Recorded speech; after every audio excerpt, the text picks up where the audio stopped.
Yet again, the Oscoda County Prosecutor's Office is under fire after a jury unanimously acquitted Duane Bills of felony forgery.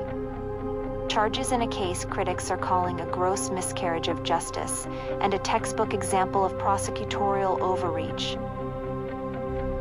Bills, a Mayo resident and grieving father of murdered teenager Duane Bills, was charged in January 2024 with soliciting a forgery involving documents related to his mother's business.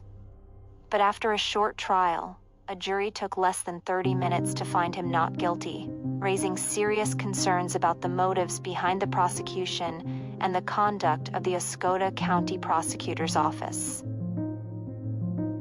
The prosecution, led by Assistant Prosecuting Attorney Brendan Curran, alleged that Bills tried to convince another individual to forge his mother's signature on a document to gain half ownership of her business.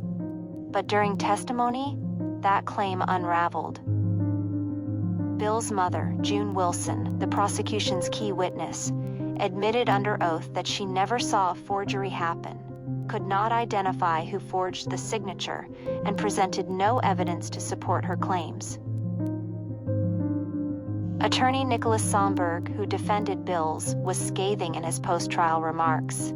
This prosecution never should have made it to a courtroom. It lacked even the most basic elements of evidence. The jury saw that clearly, Somberg said. This was not a criminal case. It was a family dispute that should have been handled in civil court, not twisted into a felony for political or personal reasons. The trial was notably devoid of typical evidentiary standards. There were no messages, call logs, recordings, or witnesses to the alleged solicitation. Even more troubling, the Michigan State Police, named in initial reports, provided no testimony during trial. Jurors, after the verdict, reportedly expressed disbelief that such a flimsy case had even been brought to trial. What the jury wasn't told, but now draws increased scrutiny, is the timing of the charge, just 3 days before the trial of the man who murdered Bill's daughter, Bryn. New at 11, a jury has convicted Alpena man for the 2021 murders of 2 women. 36-year-old Brad Srebnick was found guilty for the murders of 31-year-old Abby Hill and 17-year-old Bryn Bills. Observers have questioned whether the charges were a calculated move to discredit Bills during an emotionally and publicly sensitive time. Duane is not only a bereaved father seeking justice for his daughter, but also a full-time caregiver to a severely autistic son. To put him through this with no real evidence, on the word of a family member with an apparent vendetta, is shameful, Somberg added.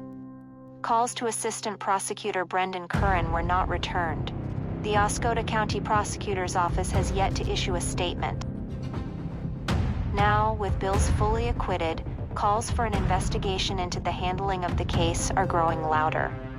Legal watchdog groups and members of the public are urging the Michigan Attorney General's office to review potential misconduct or abuse of discretion by the Oscoda County Prosecutor's Office. This isn't just a legal failure, said a local activist who attended the trial. It's corruption in plain sight, and the people responsible must be held accountable.